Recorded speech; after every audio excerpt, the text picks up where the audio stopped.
Ladies and gentlemen, we are live in living color. Welcome to another fantastic episode of This Week in Reselling, where I have a little help with my friends. Here we'll discuss the highs and lows of reselling, dive into great conversation, and we are positive that you're going to hear something that's going to help you become a reseller. I'm your host, Ray, and I'm joined with two of my favorite co-hosts on the planet. We have none other than my good friend, Joe. Oh, sorry. Let's start over. We have none other than my boy Brendan. Big time flips is in the building. It's only his first time, people. Ray hasn't done this. I know. So that tape's only worth like $10. Oh, that's a shame. It should be worth more. But I'm gonna keep more. I'm gonna keep it for myself, obviously. Okay. And we have my friend Joe with I Flip That. Here comes the money. Here we go. Money talk. Here comes the money. What is that one, Joe? Netherlands, 1938 silver note, one golden. Is that how you'd say that? I don't know. You're from Scotland. Isn't that close to you? It's close, but it's a different language. I don't know what it is. I dug it out just for you to try and right. Don't idea. Embarrass our guests right off the bat, Joe. It's incredibly rare and very valuable. over there where he is. It's close enough, right? So it's basically the same. Exactly. It's just basically the same. Yeah, Exactly. let's go with that. We'll just go with that. So, okay, guys. So, real quick. So, I'm super excited for today's episode because today is our first ever international episode. We have none other than with Darren with Thrift Worx is in the building, straight from France. Mm-hmm. That's true. This is me. What part of France? Where are you right now in France? It's difficult to say exactly where because nobody knows anything other than Paris. So Limoges, if you know Limoges porcelain, I'm basically just from Limoges. So I'm about 30 minutes drive from Limoges. Okay. And it's like if you look at the map, it's basically dead center. They would call it southwest, but it's dead center. So okay, cool. So, but you're originally from Scotland, right? Correct. Yeah. Okay. So I've been here now for 12 years. I moved over through necessity. Just I wanted to change everything. So my parents already lived here. They owned a bar, bistro, and I was a DJ for a very long time in nightclubs in Scotland and around the country. So I had partied hard for a long time, and that just takes a toll on you. And I was looking for a change. I was going through sort of like a relationship transition, and I felt everything had sort of hit rock bottom. I was probably at the top of my DJ career at that point, but I was on the phone to my mum as you usually do when you feel down, and she says, "Why don't you just come out here?" And I was like, well, why not? Nothing to lose. So within a month or 5 weeks, I'd given away or sold everything that I owned, and I packed up. I had a Mazda Miata. I packed up Mazda Miata. You can imagine, not very much. I had a computer and a box of clothes and bits, and I just drove. And it was 16 hours, and the rest is history. Here I am. So. That's a long drive. Yeah, that's a long drive. It takes longer to drive from Aberdeen, which is the northeast of Scotland, all the way down to Kent in London, south of London.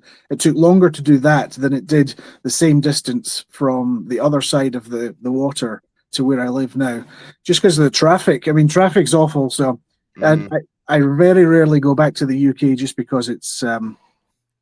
I don't know. Maybe I'm just accustomed to the life now, where it's French baguettes and everything else, in every street corner, and then you don't see anybody for weeks. So I like it. It's great. I would like that too. So did you have to put your Miata like on a ferry or on a? Get it over? So they have a tunnel underneath the English Channel. It takes you drive onto a train. It takes half an hour. And then you basically just drive off straight onto the highway in France. So from one road to another, and that's the fastest. It's a bit more expensive, but you can basically just turn up, buy a ticket, and get on the train. And so there's a tunnel from Scotland to France. Well, no, it's from the south of England to France. So it's literally only like 30 miles. So it's quite short trip, 30 minutes. And you just go straight under, and you drive literally off of the train straight onto the highway. So Yeah, I mean, it's really convenient. It's been there since the early 90s, I think, and I've used it multiple times back and forth. But there is a ferry as well, but it just takes so much longer. So Gotcha. Well, Darren, all that is super fascinating at least to me. But Yeah, for real. but nobody else. yeah, No, well, I'm just curious to see, like, what does reselling look like in a completely different country other than the United States? Like you said, Yeah. you were a DJ, so Mhm. we'll definitely get into that maybe in the After Dark episode. That's what I was Yes. thinking. But, I've seen some things that. That's what I Yeah. want to hear. Yeah, but, um, like, growing up, were your parents like, I don't know, like thrifters, like flea marketers? I don't know, like what kind of yeah, the you want to buying know and like the selling. culture of it. So Yeah, what's the culture there like growing up in a different, the United Kingdom, right? Or, yeah, in the UK. I mean, I've only ever lived in Scotland, so we like to say Scotland is the best part of the United Kingdom, but it could be different everywhere else. So you've got Wales, England, Scotland, and Northern Ireland. So I can give you kind of my experience from the beginning, if that's what you want. So yeah, of course, yeah. um, Sock it to us. my folks, my parents are notorious renovators of old houses. So from day one, I was born in Aberdeen, and my parents were in their early 20s when I was born. So I have relatively young parents, I guess, in that respect. Scotland is number one. You're right. Scotland freedom. There we go. Braveheart, whiskey. Should have don't have a Braveheart VHS tape, or else I would have threw it on there. Classic. Yeah.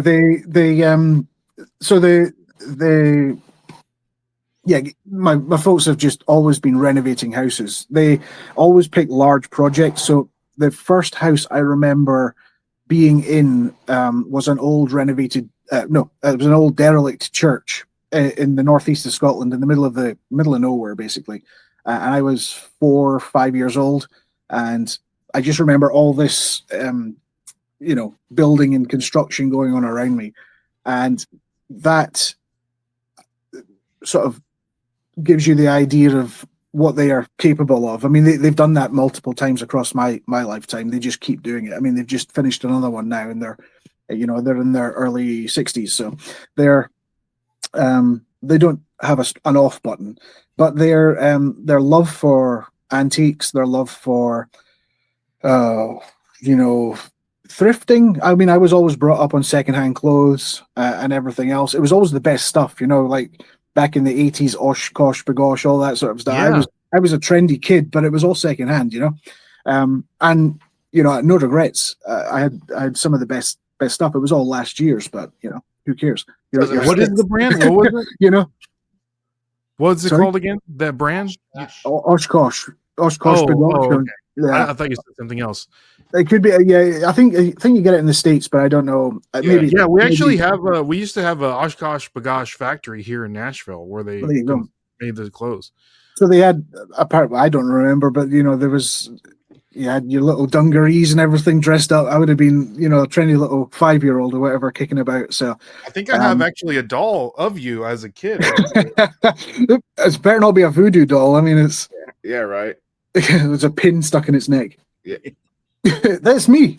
That is Where's you. Just need the glasses. Just need the That's glasses. worrying. Yeah, there we go. Yeah, there you go.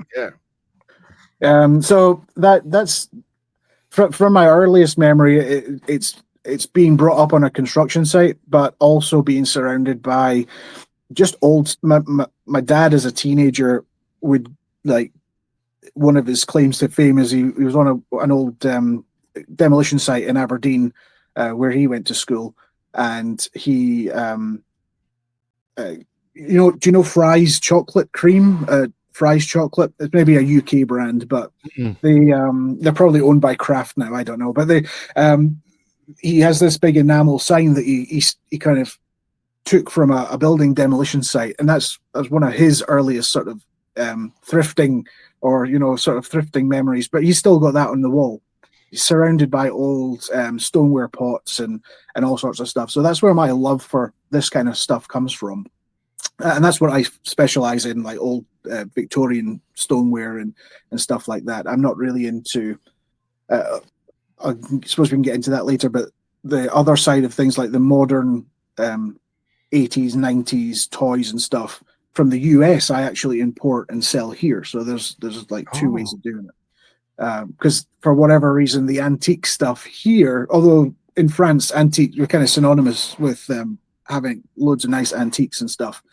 They just love to buy old mass-produced plastic toys and all sorts of stuff here. So I can sort of capitalize on that by shipping loads of stuff from the US to here. So I mean, to cut a long story short, multiple house renovations, multiple decoration designs and stuff. My mum just she loves to sort of renovate old furniture and do things like that. So I've just been brought up with it. So I haven't really developed it. I guess I've developed my own taste in terms of stuff, but completely influenced by my parents. And it's been nice actually coming back here, or coming, I suppose you can say, coming home to have my parents close to me, although they live in the next town or wherever. And actually getting to know them as human beings and grown-ups and not just parents. We've just become friends now. It's really nice because we had a sort of a 10-year gap where they had moved to France and I was on my own from the age of 18, working and living around Scotland, DJing and doing all sorts of stuff. So giving that up, coming back and kind of moving in with the parents, a lot of people might have a funny feeling about that, but I've had a great experience. It's really gaining two really cool new friends that still support you and do all those sorts of things at the same time. So that kind of brings me to where I am now and why I have these interests. But in terms of actually the difference in markets, I think there are massive differences between the US and which also influence the French market now, and what we do in France. I buy a lot of inventory from the UK Victorian stuff, and not so much from the rest of Europe, really. And then obviously I have the reciprocal buying and selling from America as well. So yeah, I mean let's have a long story short. Is my parents heavily influenced where I am now, and it's sort of my job now just to keep doing what I'm doing, I suppose. Surround yourself with what you love, What platforms do you currently sell on? The usual ones. I mean, I'm not by any means big on eBay. I sell actually. I don't have anything to show. Everyone came with like things to show, and I feel left out. I should show something. We just have props. behind A you. show and tell. I don't know. I've got nothing around me that is cool enough. I don't think. But I actually make keychains for. I have another business which is making old caravan or out of production caravan parts. So where it might have been plastic in the 70s and 80s, I remake those parts in aluminium. So Caravan, you're saying like a vehicle, like a car? car? Like a caravan, like a trailer, like an Airstream trailer type thing. So okay. So they've got stories about that as well. But I am surrounded by all those sorts of things, and I sell those either on my own website or via eBay and Etsy. So I use those platforms more as like an evergreen thing that I can just list and forget, because for whatever reason, I always feel as though I don't have the time to invest in listing it all the time, taking photos and doing all that sort of stuff, which is why when Whatnot actually reached out to me 3 years ago, they said, I don't know how they found me or where they found me, but I had an email from an employee and they said, we're about to launch this platform in France. Do you want to be part of it? And I was like, okay, that sounds fun. Live selling. I'm used to being on in front of a crowd or whatever. I'm quite comfortable doing that. So I said, why not? So I kind of adopted Whatnot early in terms of the international market and put all the rest to the side because I've seen more value in instant live selling than I did with sort of set it and forget it platforms. I still use one platform here regularly for selling my Americana and old toys and stuff, and that's Vinted. I think you've got Vinted in the States, but it's it's a totally different platform, different it's a different ball game over here. Is Vinted a European platform? I think it is. I think it's actually from the Netherlands. So okay, that makes sense. Yeah, it's. I think that's where it originated, and it's so popular here. They advertise heavily. It's very reliable and trustworthy. It's very seller friendly, where you get the full asking price of the item. The buyer pays the fees and the shipping, so you don't have to deal with any of that. Oh wow! Auto generates the label and everything, so you basically put your stuff up for the price you want. You can accept an offer or give offers whenever you fancy, and you just sit back and you list a few things and let it go.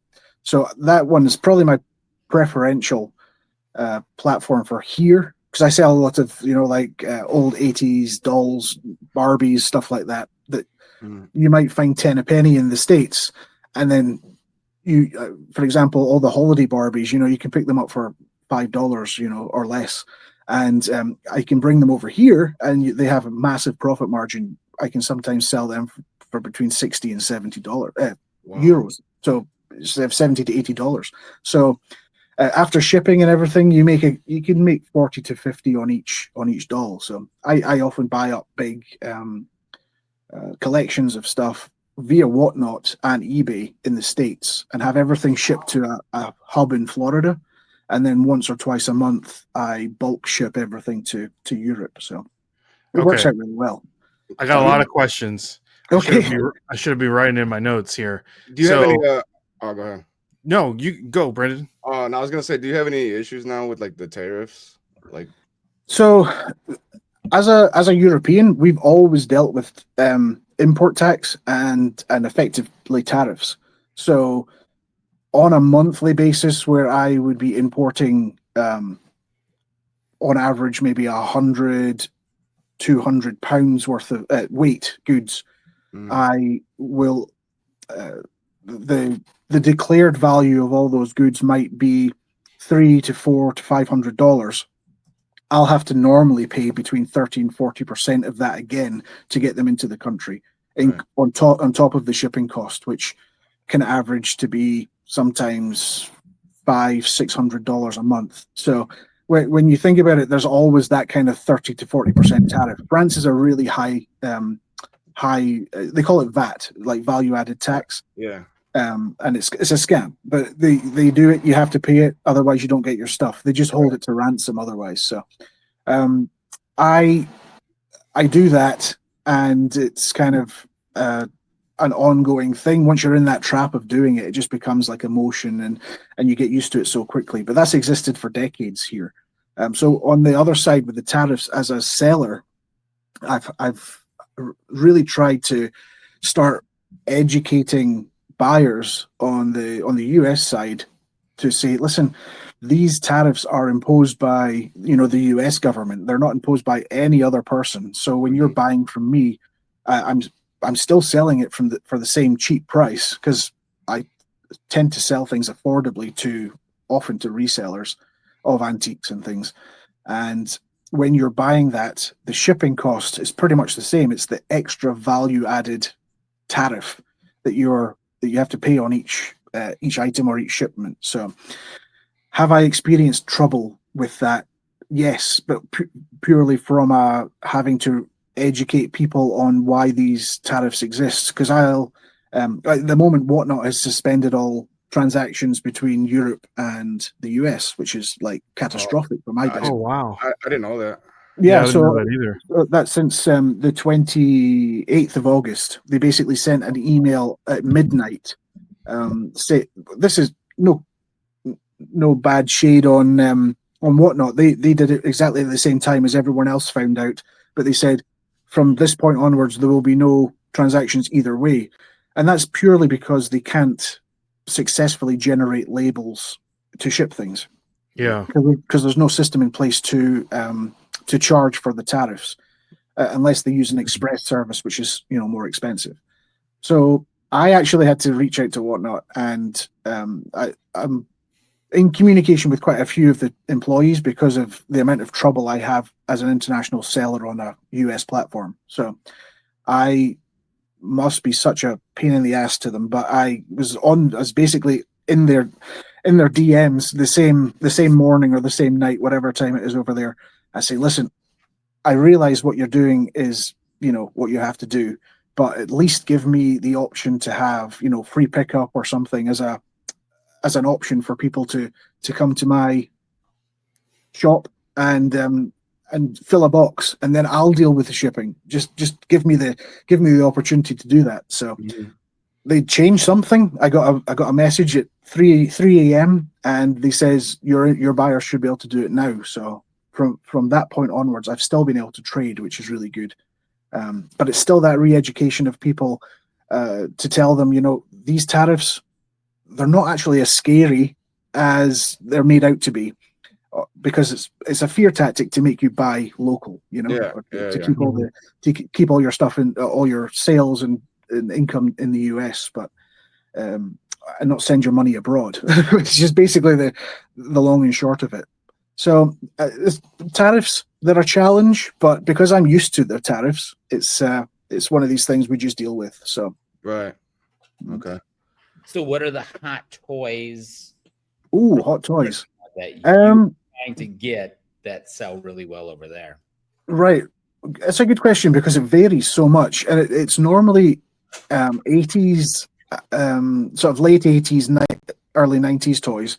A lot of Barbie. Like Barbie over here is like, you could sell anything Barbie if it's from 19. Wholesaler, because I see tons of Barbie for absolutely free sometimes. Yes, yeah, I see it all the time. Something out here, because this is it. I mean, I'm always looking for, especially coming up to holiday seasons like Christmas. There's always a Christmas Barbie and things. That's exactly what I'm looking for. And if I can fill boxes of 20 or 30, they weigh virtually nothing. It's just volumetric weight that you're paying for. If I can get them over here and I can pay between 5 and 10 a piece for them, I can comfortably make a good living on that for the winter. It kind of tides you over until spring comes along, and then you're looking for the new. I also buy like the new limited edition Monster Highs and things like that are available on Mattel Creations and things. So I'll be up at all hours of the morning, and I'll be trying to get first in line to grab my 2 on 6 accounts or something like that. I'm that guy. I'm a bad person. Yeah. And then I'll pay the shipping and the tax on them, and then I'll sit on them for a year. I'll just sit here, and I'll know I have the stock. And then when the year comes around and the new ones are being released, I'll list all mine on Vinted, and I'll triple 4x the value of them each time, which is it's reselling 101 really, and it's fun as well. And I had a nice collection of them at one point, and I thought to myself, I'm a 40-year-old man. There's no need for me to have these Monster High dolls, So I'm thinking, yeah, let's get rid. Bring a girl back home, and you're like, yeah, this is my collection. It's my Monster High wall. This is my Little Pony wall. That's kind of how it goes, One thing about My Little Pony though is I was obviously knew about it growing up and stuff, but I didn't realize there was such a market for it, and it's obviously coming back now. But I can find the old, I found one the other day actually. It's over there, but the old made in Italy, made in Spain, My Little Ponies, and I'm getting them for like 50 cents and stuff here.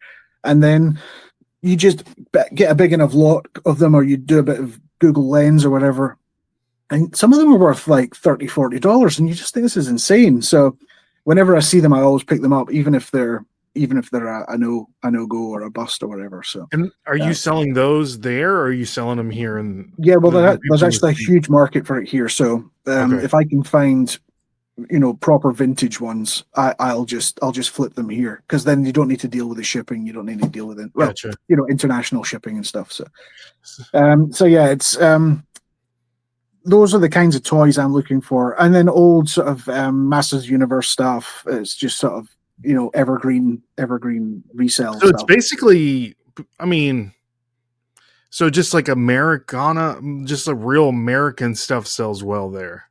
Are Legos over there? Sorry, Are Legos big over there like they are here?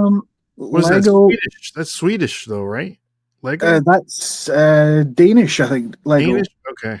But same thing again. But it's you think Lego? I don't know actually. Lego's so plentiful. I mean, you can buy boxes and boxes of like proper vintage bricks. I mean, I remember having one of the big red tubs as a kid, and it was always full of various bits that had all been broken into the same box. And you can find those at garage sales, estate sales all the time, and they're virtually free as well. So I think the big things like do you have Playmobil over there? Playmobil? Yeah. So that's a European one as well, and that's really big here. Any of the special editions. I was so tempted to get the USS Enterprise one, which is like maybe 3 foot across. Quite huge. Yeah. It was like $700 or $800, and I was like, "Oh, I don't know if I can justify doing that for cool points," But for resell, the as long as you can sit on them and not be tempted to sell them too early, you can sometimes just double your money on them. So I've got a whole massive collection of all sorts of things from right across the decades. At one of my parents' a room above my parents' garage, and it's just storage racks of random US import stuff from 80s, 90s, and modern stuff as well. So it's I don't know. I collect kind of what I like, and then I find the few things that maybe I'm not really into or I don't like to search for, but if I find them, I'll buy them. So that's kind of how it works. Okay. So Darren, besides Barbie, besides My Little Pony, and besides Playmobil, is there any other American made or American thing that's cheap here in America that sells really well there? That's maybe people here in America would say, wow, that sells for that much over there? Yeah. Shoot. That's here's something that I always, because I watch a lot of YouTubers who, do garage selling and things like that. And whenever they're at, some old guy's garage and he's selling his tools and doing all these sorts of things, there's always a wooden Coke crate in the background, or a wooden 7-Up crate or something. And everyone overlooks them because I guess they're everywhere in the US. I don't know. Yeah, but the old ones from the 50s, 60s, 70s, the old wooden ones. I'm sitting here and I have a pile of maybe 20 just over to my side here. And we're talking about the wooden ones, not like the plastic ones. Yeah, so the proper wooden ones, with the red paint, yellow paint, Pepsi and Coke crates. I always buy them, and that's from a personal perspective because I sort of have a nice collection of them myself. But in the States, anything between $5 and $10, again, that's kind of if I can buy bulk at $5 and $10, I'll buy bulk, and they are expensive to import because of the weight. It's like maybe £4 per crate or something like that. I'm not sure exactly. So I'm looking at maybe $30 per pair to import plus purchase price. But then I can sell those for between $70 and $100. $70 and $100. Let's just talk in dollars for the sake of it. So when I look at that pile over there, I think that's a pretty pile of wooden crates, but also it's maybe $2,000 worth of crates. So to somebody else in the States, that's they overlook it all the time. They just walk past them, and I'm like, pick up the Coke crate, and they never do. So there's things like that, and other things that I've sold well are Boy Scout uniforms, old Boy Scout stuff, old Boy Scout badges. I've heard that before. I think I've got some, Boy Scout knives and Girl Scout knives and things. because I buy them because I just think they're cool, old Americana stuff, vintage uniforms and things like that do really well. And those are for specific buyers here. You find the buyer and then you just hold on to that buyer and keep buying for them, basically. The other thing would be old vintage Fire King, old mugs. I like them myself. I've got maybe 20 or 30 old McDonald's white Fire King coffee mugs, and those, I think they command quite a good price in the States as well. But I'll get anything between $30 and $40 per mug here. So whenever I see a nice collection of those, I always pick those up as well. So Fire King, Pyrex as well. Some of the old Pyrex, although that's expensive as well. You're kind of doubling or tripling your money if you take it here. So it's kind of there's always an upscale. I would never normally look for something that I wouldn't be able to at least double my money on. So and those are the usual kind of margins that I go for, between 2 and 3x after tax and shipping and everything else.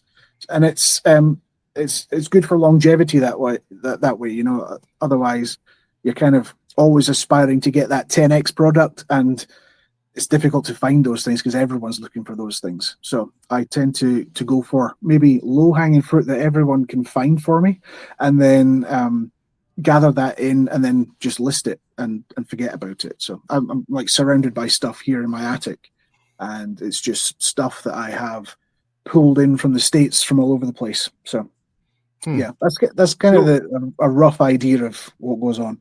Yeah. So Darren, my next question, you kind of alluded to it. So where do you get all your stuff? Are you getting where are you sourcing from? Are you sourcing specifically US items to bring over, or are you sourcing there locally in France or back to your home country of Scotland? Where are you getting your inventory, and where are you selling your inventory? Okay. So there's various routes for different things, aren't there? So Yeah, if I'm looking for specific thing, like I wouldn't go and buy a coat crate from US eBay and then have it shipped to Florida and then ship, because you're asking eBay prices for something that you can pick up for, sometimes $1, sometimes $5, sometimes $8, sometimes $10 at a garage sale. And I have I'm a real strong believer in the Whatnot platform. I've made some really great connections there of people who I might have been in one of their shows when they've been like live thrifting or something, and I said, "Oh, do you mind asking about those 2 coat crates?" And they go, "Sure, they're $5 each." And I'll say, "Grab them," and I'll pay the $9 or $15 to get them to Florida, and then I'll wait until I've got enough volume to take into to take a mass shipment of into France. So I'll find those people, but then kind of off platform, I'll say, if you find those again, just keep them for me until you've got 4 or 5, 10, and then I'll then buy a UPS label or something and just send them straight to me in Florida. So I've kind of accumulated good sources that way, and that's usually what I do for the things that I can sell easily. Otherwise, if I'm looking for something specific, like for example, I wear like a very specific out of production Timberland boot, just a low-rise Timberland boot. And I cannot find. I had 2 pairs that I bought from local places here, secondhand, and I just keep them because I know when I'm wearing, I just want to wear the same shoes again. So I'm just one of those people as well. So I was looking the other day because my ones are down to the, I'm almost on the pavement now. So I am waiting for a pair that I found on eBay in the States to come to be here, which should be like here Thursday or something. I'll get to swap my shoes eventually. Mm-hmm. So I mean, there are things like that where if I'm looking for something very specific, I'll go off piste and I'll go straight to eBay or I'll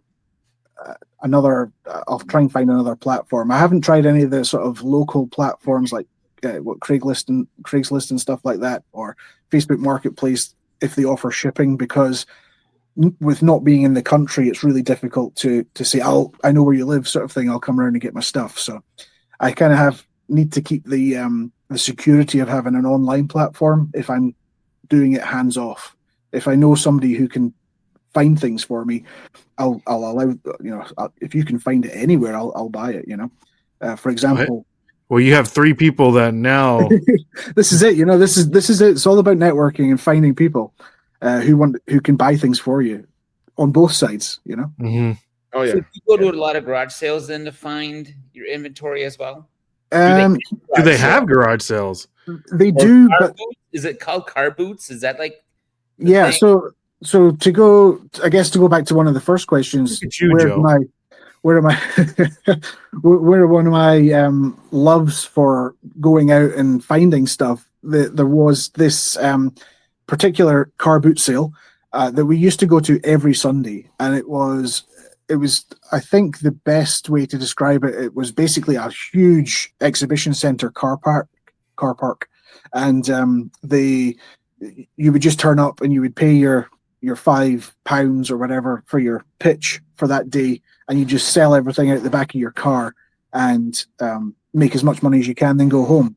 But as a young boy, my folks, I would say I used to love doing it, but I would have always been dragged there against my will, with like a bag of donuts or something as a reward for going. And I just fell in love with it because then you could pick up little trinkets and stuff. I would be like, "Oh, can I have this?" And it'd be like 50 cents, and I'd spend some pocket money on buying little things, And always very supportive. Mum and dad, they'd be like, "Oh, yeah, if you want that, go and get it. Why not?" And I would have had little trinkets around my bedroom and things. So the car boot sales became an early love. But then in the UK, the culture of car boot sales really changed from people selling literally their stuff that they wanted to get rid of into like market traders that were buying bulk, cheap rubbish inventory from places and then just setting up, a stall selling, well, modern day equivalent would be like just selling Temu inventory or selling old Amazon inventory and stuff like that. So it kind of migrated to that really in the even as in the early mid 90s, it kind of really lost the shine. And then it's only very recently that the culture has sort of had a resurgence. In France, it's a bit different though. So when I moved over here, they have a very specific season. I mean, everyone has a season, or everywhere has a season for buying and selling at, garage sales and things like that. So here it really is like May to September. And there are quite specific rules in France about income, which is crazy. But you're only allowed to actually go.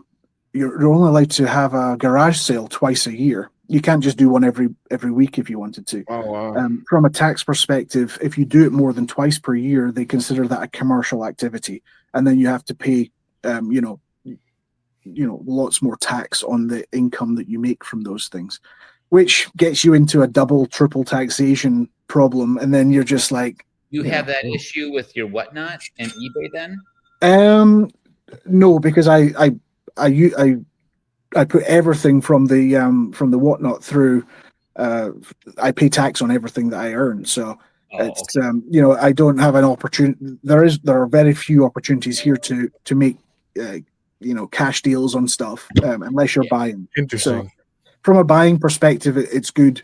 Although I now that I'm sort of a little bit more time conscious of everything, I source a lot on.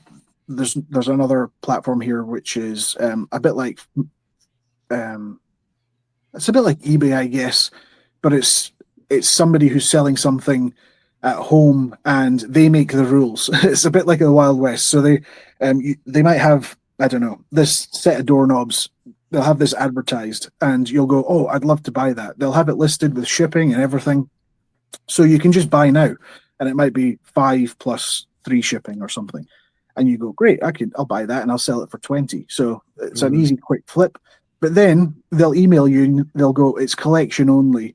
I don't accept payment by the website. You have to send me a check. You have to do all this." And so it's just like, people, you either want to sell your stuff or you don't want to sell your stuff. It's simple. So those things, you always see them on the platform for months sometimes. And but it is a good place to source. if I get a request for something, I can jump on that website and spend the best part of 4 hours searching for things, and I'll just buy everything, and then it gets shipped by like a locker system. At most supermarkets, you can dump your stuff in a locker, and then it magically appears in a locker at my supermarket in 2 or 3 days. That's So crazy. I don't need to leave the house. It's fantastic, and it's the same with Vinted as well. So that's all based on a locker system. So it's fantastic from a logistical point of view, because here, living in the countryside, everything's so far away from each other. So when you want to go, for example, to a car boot sale or they call them vide-greniers here, which is like empty attic. You just take all your stuff and you put it on display with a bunch of other people. And if you want to go to one of those every week, you have to you might get a few local ones, but then you have to sort of resign yourself to traveling up to 40 minutes to an hour for a good one.